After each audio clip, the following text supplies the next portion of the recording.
Bien, entonces nos quedamos integrando 0, que es 0. O sea que acá dio 0. Y así uno puede seguir. Y a veces no queda tan bonito y no le queda otra. Ya nos aparecerá alguno. Si acá, por ejemplo, nos hubiera dado X, que puede pasar, que acá uno haga el producto interno y le da X. Y bueno, entonces tiene que integrar X como función escalar. Y entonces ahí no le queda otra que parametrizar. Profe, nosotros acá calculamos el flujo en T y en P. ¿Tengo que sumarlos? Sí, No.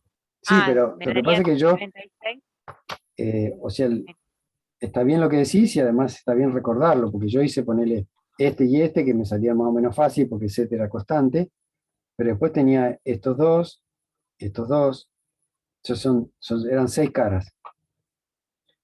Igual, aunque hubiera parametrizado, también lo tenía que hacer en 6 lugares, como 6 integrales distintas, y después sumar el flujo, ¿no? Porque acuérdate que el flujo es, eh, si fuera un fluido, que es en general como uno lo interpreta, es la cantidad de fluido que sale por esa superficie o atraviesa por esa superficie, tomando, en este caso que es orientación exterior, tomando para acá lo que sale positivamente y acá negativamente. Entonces acá te da un número, acá te da otro número, acá te da otro número, acá te da otro número, 6 números, lo sumás todo, te termina dando si sale, cuánto sale, si es un número positivo o si entras al hacer todas las cancelaciones. Entiendo, entonces son 6. Serían 6 si me lo Serían pide. 6, exactamente. Entendido. Gracias, Bien, profe. bárbaro. Después con el teorema de Gauss que vamos a ver hoy, no va a ser necesario eso, en principio. Profe, la interpretación de eso es que por el campo que tiene, en la parte de abajo no hay flujo, digamos. Por el campo que tiene, sí, de hecho, si me permiten, yo te necesito acordar, para bien o para mal el resto, eh, yo pensaba mostrarles algo de eso. A ver, antes que cambiemos de ejercicio, que ya lo iba a abandonar a este. Eso es como que el flujo sería hacia arriba, digamos. En En ese el otro que nos caso, daba 36, ¿no? hacia arriba. Y acá también, porque está No, pero acá nos diciendo dio como, 0. claro, pero estaría, claro, bueno, lo que voy es que no habría flujo porque sería para el otro lado, digamos. Debería ser, digamos, Es la que depende del campo. interpretación. Fíjate que el Claro, campo es algo que nosotros no graficamos. sí, no Justo se eso es lo puede. que te quería mostrar. A ver, ponele, ¿lo ven? Sí, se ve. Bien, fíjate que acá estoy parametrizando en vez de con X y con V. Entonces, V, que en realidad U es X, V es Y. Y Z es constantemente 3. O sea que la superficie es el primero que vimos, que es este rectangulito flotando, era el que llamamos T mayúscula. Esa es la superficie. Entonces, fíjate, eh, acá tenemos el campo vectorial. Fíjate cómo se comporta el campo vectorial acá. Fíjate que llega hasta 12 más o menos la flechita, ¿sí? Son flechitas parecidas, pero no iguales, porque tienen una inclinación. Si le pongo los paralelepípedos se pierde un poquito. Fíjate que hay espacios entre los paralelepípedos, que son los que aproximan el flujo. Eh, Ese es el volumen que uno, cuando toma el límite, le da la integral en cuestión. Fíjate que está dijimos, entre 3, porque era z igual 3 la superficie, y 12. 12 menos 3 te da 9. Entonces, si yo quisiera aproximar el volumen este, que tiene espacio, podría decir, bueno, más o menos es, si la base de lo de abajo era, ¿cómo dijimos que era? Era 2 por 2, 4. Por la altura que es 9, porque arranca de 3 y llega hasta 12, 9, y bueno, 4 por 6 te da 36, te da exacto. Una aproximación que dio exacta. ¿Se entendió? O sea, el flujo, que es es más o menos eso, el volumen que pasa por unidad de tiempo, acá iba todo para afuera, o sea que todo sumaba y dio a ojo de buen cubero 36, que era la cuenta que nos dio a nosotros, creo. Ahora, ponele que acá en vez de, ¿se entendió lo que dije? Sí, profe, excepto lo del cubero, que no sé qué es. Está bien, no, es un dicho viejo. Es como decir a ojo. A ojo yo saqué 36 porque dice base por altura de los paralelogramos, perdón, de los paralelepípedos estos. O sea, dice área de esta base, que era 2 por 2 4 por altura, como si fuese algo rígido, que no lo es, porque esto, por otro lado, no es que esto es el volumen de esto, porque acá tiene agujeros, como dije, no es lo que se ve acá como volumen, porque acá esto tiene agujeros que efectivamente quedan así, quedan agujeritos así, porque el volumen es el que pasa por acá abajo. Yo calculé a ojo haciendo base por altura, 36. Eh, no, 4 por 12, no, me da 48. No, Profe, pero es que son 3, profe. Ah, no, era 4 por 9, 4 porque por 9. 4 por 9 porque esto arranca puso tierra. C3. O sea que sí da 36. Entonces, si acá pongo 0, ¿no? Vamos a ver qué pasa cuando pongo 0, que es la otra parametrización. Ponemos acá, puse 0 o puse O. Entonces ponemos la superficie, ahí está ahí. ¿No? Ahí está mi rectangulito. Vamos a centrarlo mejor. Ahí está, ¿no? Y entonces pongamos ahora el campo vectorial. Fíjate que, mirá qué raro se comporta el campo vectorial. Y esto tiene que ver porque el campo vectorial como tercer coordenada tenía z cuadrado. Y en el piso en el que estamos, que es z igual 0, z cuadrado es 0. Y entonces todos los campos del campo vectorial están aplastados ahí. Y entonces, a través de esta superficie, esté para donde esté orientado, no pasa ningún fluido. ¿Entendés? No atraviesa el fluido ni para arriba ni para abajo. Y entonces acá el flujo es 0, que es lo que nos dio. ¿Se entiende? O sea, si yo armo los Sí, paralelepípedos, profe. pongo los paralelepípedos acá, parece que hay un volumen, ¿no? Pero uno lo mira así y en realidad están todos dentro de un plano. O sea que no hay volumen como en el otro caso. Porque claro, el campo acá se comporta de otra manera. ¿Está bien? Sí, profe, comprendido. Buenísimo. Bien, entonces volvemos.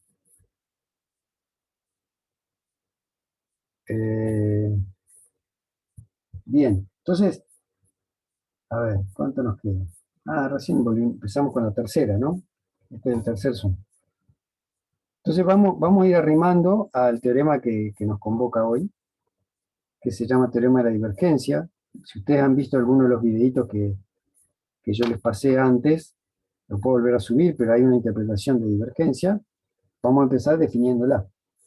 Entonces, divergencia de un campo vectorial.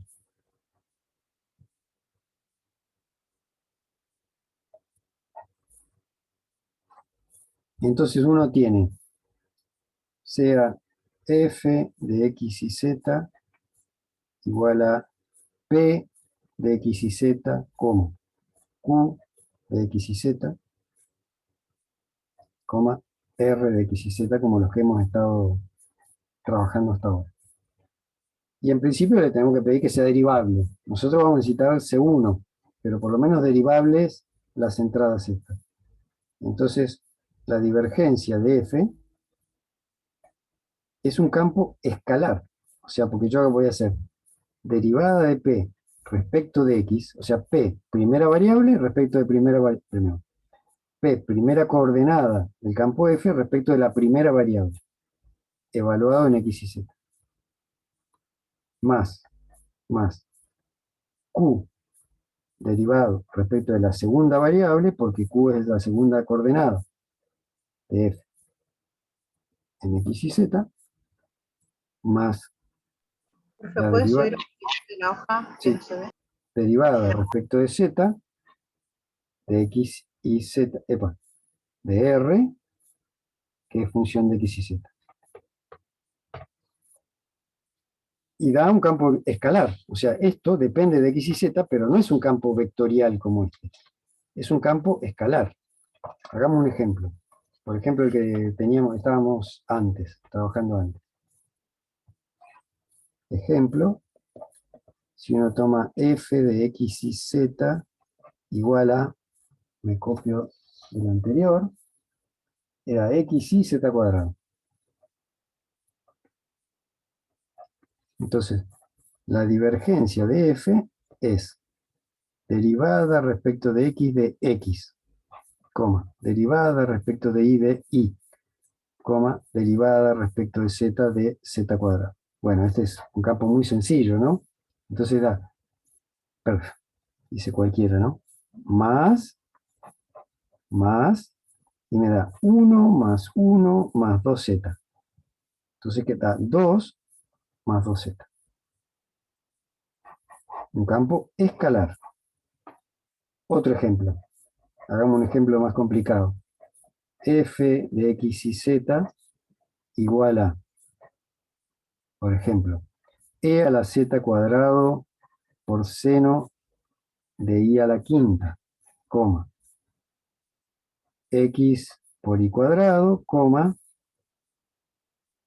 seno de z por x al cuadrado. Entonces, en este caso es más interesante la divergencia, porque fíjense, este es un campo horripilante, acá. Si yo tuviera que integrar este campo se me complica, sobre todo esta componente. Pero esta componente depende de z y de y solamente. Entonces, la divergencia de f deriva esta respecto de x.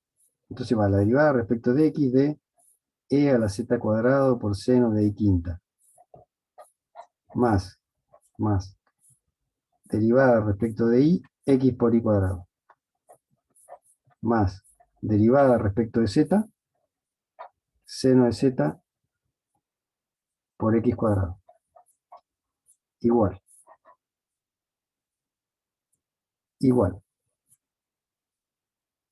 Esto da 0, porque acá no hay ningún x. Entonces es 0. Después, cuando derivamos esto respecto a y, queda x por 2y. O sea que más 2xy. Y esto, cuando derivo respecto a z, queda x cuadrado es constante, o sea que queda más x cuadrado. Y seno de z, sí, lo tengo que derivar respecto de z, da por coseno de z. Y me queda esto. 2xy más x cuadrado coseno de z. ¿Está bien? O sea que cambia mucho lo que uno tiene acá cuando uno calcula la divergencia. ¿Qué mide la divergencia? Bueno, también está aplicado en la teórica. Esencialmente mide si en cada puntito x y z, si este número es positivo, por ejemplo, evalúo en x igual 0, z igual y, bueno, la divergencia, si x es igual a 0, no importa quién es y quién es z, vale 0. ¿Qué quiere decir? Que bueno, que en el plano x igual 0, que sería el plano este, perpendicular al eje al eje x, la divergencia siempre es 0. ¿Qué quiere decir que sea 0? Que ahí ni se produce ni se pierde fluido. ¿Cómo se puede producir, suceder semejante cosa? Y bueno, en general, muchas veces pasa que la divergencia es 0. Por ejemplo, si uno tiene una pérdida en un lugar, bueno, entonces ahí la divergencia no es nula. Si la divergencia es positiva, es que ahí se está creando fluido. Por ejemplo, ahí tiene una entrada, una manguera. Ahí se está creando fluido. no, o sea, no es la única interpretación. Por ejemplo, si a un puntito, yo tengo un puntito y a este puntito, el campo, este es el campo, y yo le quiero calcular la divergencia acá, y entran cierta cantidad de flechitas y salen más gorditas, más largas, quiere decir que al pasar por acá, acá venía como menos fluido y acá terminó saliendo más. Bueno, entonces acá la divergencia va a ser positiva. Por otro lado, si uno tiene un puntito donde converge de esta manera y solo entra, bueno, ahí la divergencia va a ser negativa, ahí hay un sumidero. Yo después le sumo un videíto más dinámico que esto, que ya lo subí antes, que lo explica en 2 dimensiones. Uno, lo que le puede resultar difícil es por qué esta cuenta tan estrambótica de derivar cada coordenada tiene que ver con esto del sumidero y bueno, para eso hay otro videíto que si a alguno le interesa, también se lo puedo pasar. ¿Por qué esto mide esto? ¿No? O sea, ¿por qué esto mide sumideros, fuentes o que no se pierda el líquido? Bien, entonces, en principio, esta es la cuenta y lo que hace la divergencia. Entonces, ¿qué más? Otra cosa que no hemos mencionado, es una pavadita esto, pero es lo que llamamos orientación positiva, que la vamos a anotar con un más, de una superficie cerrada. O sea, por eso queríamos detectar superficies cerradas antes. O sea, acuérdense que si uno tenía una curva cerrada, ¿no? Yo tenía una curva cerrada en un plano. Bueno, esto tenía una orientación positiva. Para el teorema de Green era antihoraria. ¿Sí? Bueno, ahora tenemos una superficie cerrada, la esfera, por ejemplo, o algo parecido a una esfera. ¿Cuál es la orientación positiva? La exterior. Así de simple. La orientación exterior es lo que se llama positiva. Entonces, dado un sólido, W, o una superficie cerrada,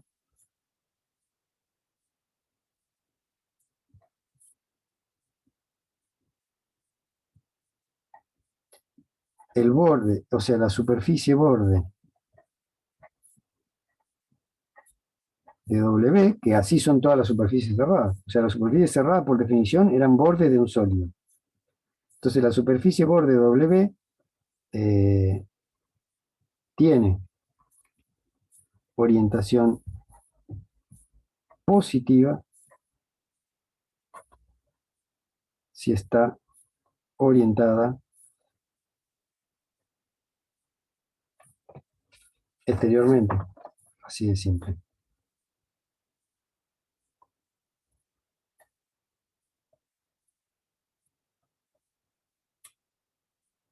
Bien, creo que ya podemos anunciar el teorema de Gauss con esto.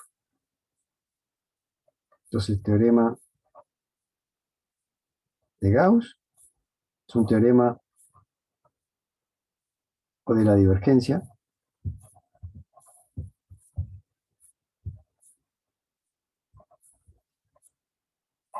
Es un teorema que entra para el final, un teorema importante de la matemática, imagínense, llegó el nombre de Gauss.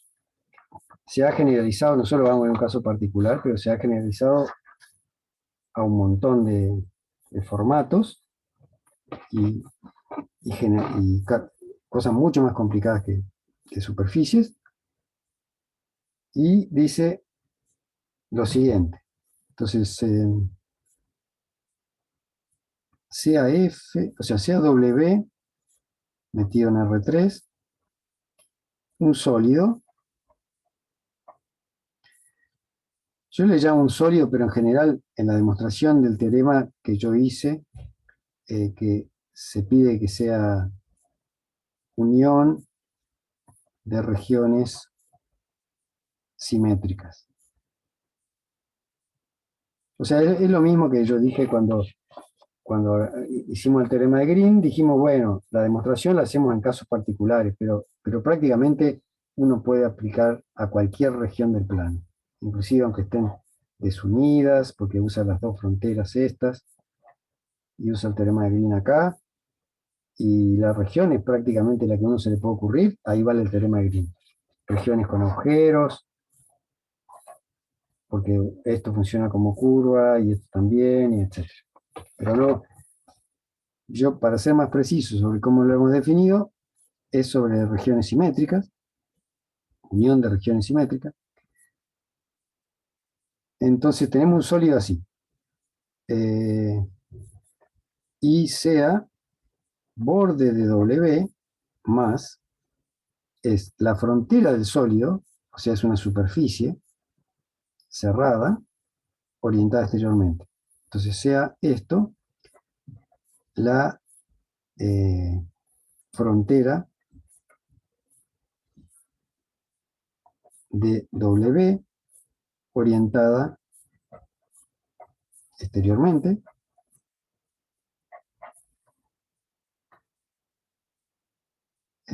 Bueno, y falta aquí en el candidato el otro personaje, y F perteneciente a C1, y esto es importante, a C1 de W. O sea, tiene que ser C1 en todo el campo. Uno va a terminar eventualmente integrando en la superficie, pero el teorema requiere que F sea C1 en todo el sólido, no en todo el campo. El campo tiene que ser C1 en el sólido. Ojo con eso. Entonces vale una fórmula bastante llamativa, parecida al teorema de Green. Les recuerdo, no es muy parecida en lo que vamos a calcular, pero es del estilo. Fíjense que el teorema de Green era, si usted quiere integrar el borde de D+, o sea, tengo la curva borde de D, orientada antihorario, un campo vectorial F, diferencial de arco, es lo mismo que integrar sobre la región D una integral doble de ¿quién? De Qx menos Pi, está bien, no es la divergencia, pero bueno, es del estilo de X de Y. O sea, de alguna manera relaciona frontera con la parte de adentro, y acá integra una función y acá un campo vectorial. Entonces, es más o menos parecido a eso, pero no igual, es que uno va a integrar una superficie, o sea, el borde del sólido orientado positivamente, ¿no? Supongamos que tenemos nuestro sólido acá, este es W, y acá afuera tenemos borde de W, más, entonces la orientación es exterior, estos son los normales, y entonces uno integra el campo F con la orientación exterior, diferencial de superficie, las integrales de flujo, o sea, este es el flujo del campo medido exteriormente, o sea, uno midiendo positivo lo que sale, negativo lo que entra, de un campo F que es C1 adentro, y obviamente también la superficie. Esto es lo mismo que la integral sobre el sólido, es una integral triple ahora, porque el sólido está en R3, de la divergencia de F, que es una función escalar, de la que integrábamos en R3, de X, de Y, de Z. O sea, bien cambiado, ¿no? Pero tiene algo que ver con esto. Tiene algo que ver con esto, porque es una curva lo que encierra una curva. Una superficie lo que encierra la superficie. Y acá una cuenta con derivadas. Acá dos integrales y acá tres porque hay una derivada que uno integra. Parecido a la anterior. Esto es la fórmula de Gauss.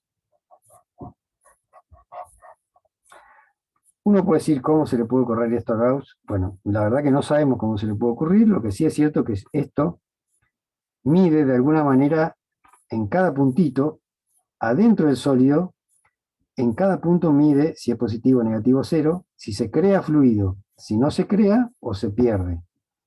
O sea, si es positivo, negativo o cero, en cada punto. Y esto de alguna manera es una suma infinita de todos esos valores. Y entonces si termina dando positivo, quiere decir que acá se crea y entonces va a terminar saliendo algo, porque se crea. Entonces va a salir y por eso mide lo que pasa a través de la superficie. Si se pierde más que lo que se crea, uno esperaría que entre para compensar eso. Esa es la idea intuitiva o física de lo que mide esto. Bien, ¿cómo venimos de tiempo? Tenemos tiempo. Entonces podemos hacer un ejemplo, si les parece. Profesor, Sí. entonces para el final, con que escribamos esto, ¿nosotros está bien o tenemos que No, escribirlo en el libro? lamentablemente no. No. Yo publiqué de cada teorema que entra en el final, hay un video aparte. ¿Sí? Un video aparte explicando la demostración. Hasta ahora nadie me llamó para preguntar, profe, no le entiendo este paso, pero ustedes lo pueden hacer. Cuando preparan el final, yo ahora lo voy a subir, ¿no? O sea, ahora voy a subir este teorema. Por si alguno quiere pegar una miradita. Igual está en el Moodle, están todos los teoremas, están subidos. O sea, yo lo subo al Telegram. Pero yo, o sea, lo que usted va a necesitar para el parcial, esencialmente es la fórmula esta, que es la que vamos a usar, con sus hipótesis. En la práctica hay lugares donde ustedes tienen que chequear que esto valga y a veces no vale, y por eso no funciona el teorema de Gauss, ¿no? Esta hipótesis, por ejemplo. El campo no es uno en un puntito y se arruina. Se arruina la igualdad. No sé si contesté tu pregunta. Sí, claro, yo sé que cuando piden, no sé, escuché siempre que cuando te piden un teorema tiene que estar bien, y entonces quería saber si era esto o si era Sí. un desarrollo más extenso. No, es la demostración del teorema que hay que entenderla. Yo después esto se lo explico más cuando están por el final, pero lo que digo en ese momento es que no me interesa que me lo reciten como un lorito al teorema, yo les permito tener el teorema escrito en sus apuntes, porque no se van a poner a ver el video en ese momento, y entonces yo en general pregunto, escúchame, en la parte tal teorema, y vos vas en tus apuntes a esa parte, ¿por qué se puede hacer esto? Y vos ahí me tendrás que contestar, mirando tus apuntes. O sea, a mí no me interesa la memoria, sino que entiendan la demostración. Ok, listo. Muy bien, gracias, profe. No, está bien. Y eso es algo que acá no estoy dando. O sea, acá estoy enunciando el teorema y estoy justificando físicamente por esto de la divergencia, de qué mide esto, etcétera, para que les quede una intuición física de esta situación. Entonces, demostración en video aparte. Y en un caso particular, de hecho, creo que está hecho en un cubo la demostración. En video aparte, pero está hecho en el cubo no porque sea más fácil, sino porque es más corto. Entra en el final. Bien, entonces, a ver, elegí algunos ejercicios. Por ejemplo, el ejercicio 11.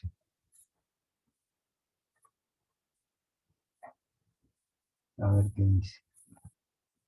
Tengo marcado como que eso vale la pena.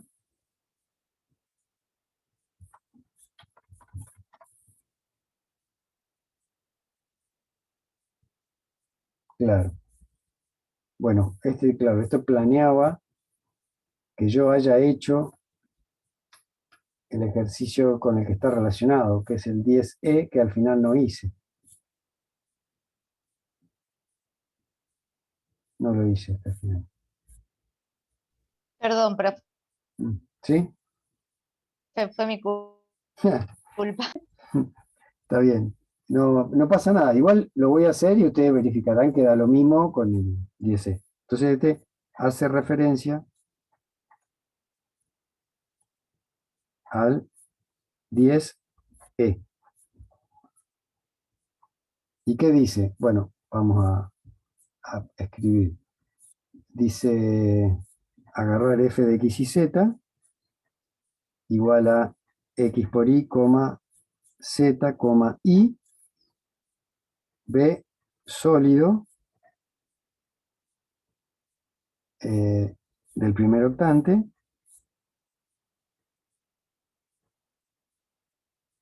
definido por x más y más z menor o igual que 18.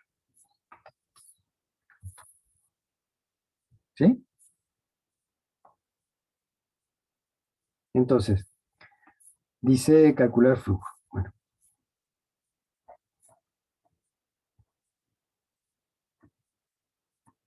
Flujo. Y a ver si hice algo de la orientación.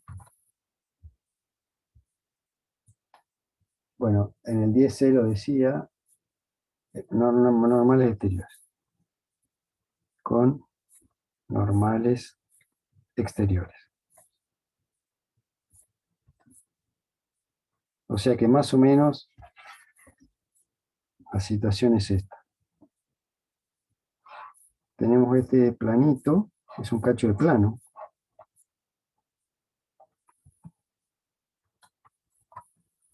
¿No? ¿Qué Es un pasa? tetraedro, ¿no? Sí, es un tetraedro, pero no es regular, ¿no? Porque las caras no son todas iguales. Ujú. Porque vos tenés, ponele, este es el plano, que sigue para los otros cuadrantes, pero como dice que está en el primer octante, nos interesa esto nomás, y dice menor o igual, o sea que si despejo Z, por ejemplo, es lo que está acá, justo lo que acaba de quedar encerrado acá, ¿no? Este es el sólido. Es todo el sólido es todo esto. Entonces,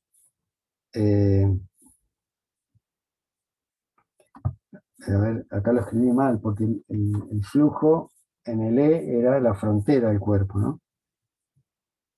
Entonces, calcular flujo con normales exteriores, me falta agregar, a través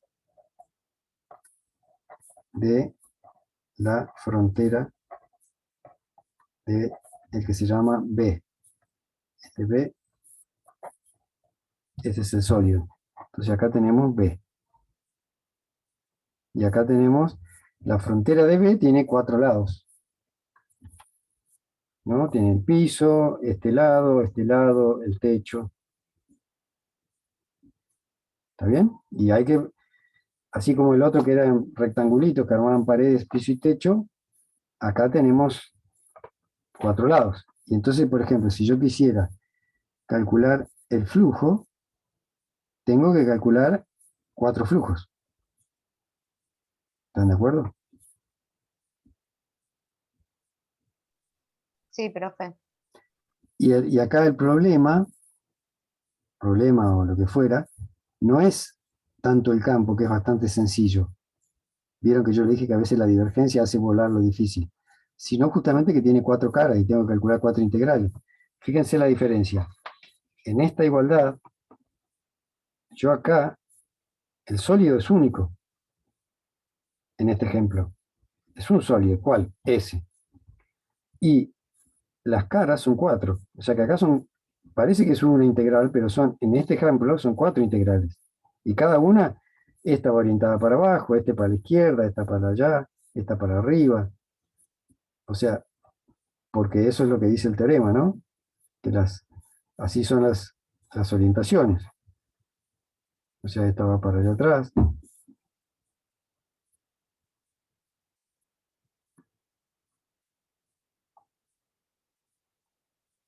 Tiene 4 orientaciones.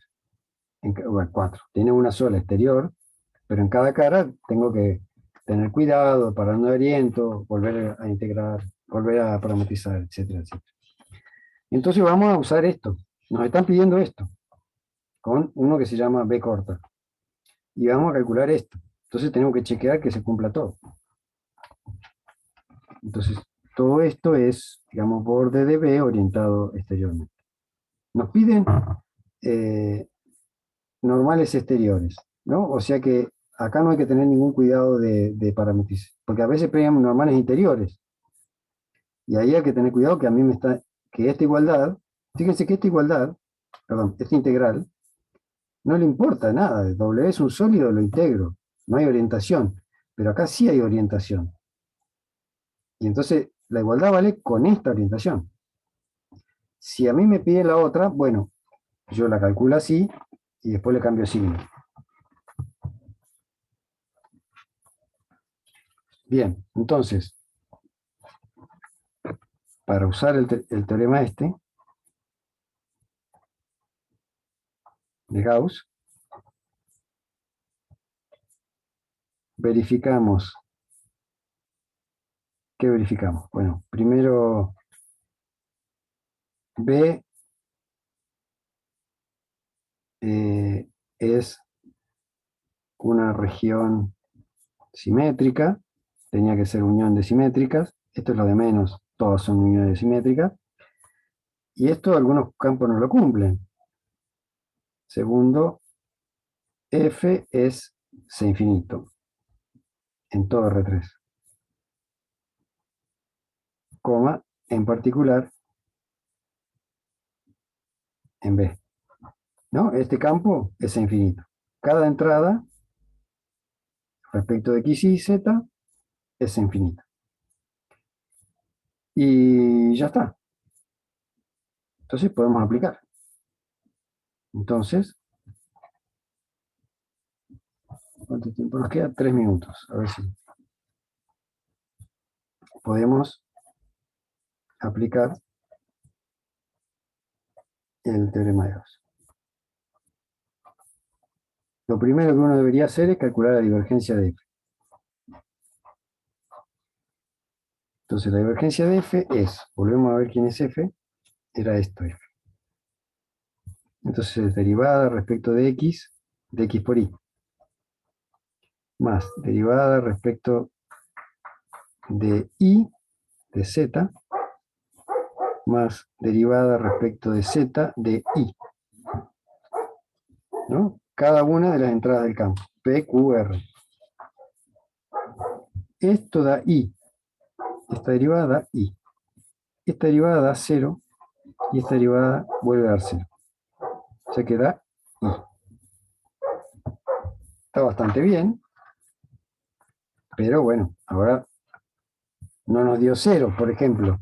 Si nos hubiera dado 0, si la divergencia es 0, que muchos campos tienen divergencia 0, acá esto me hubiera dado 0 y ya está. La integral esta era 0, terminé.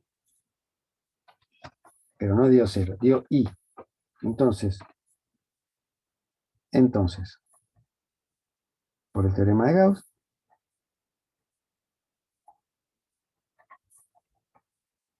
la integral esta que nos piden sobre el borde de B orientado exteriormente, de F diferencial de superficie, es igual, acá lo usamos de identidad de Gauss, es igual a la integral triple sobre B como sólido de la función I.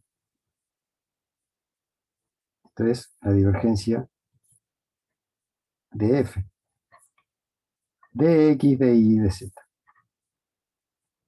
Y acá no nos queda otro que desempolvar la práctica 3 y calcular una integral triple. A mí no se me ocurre otra cosa. Capaz que ustedes sí.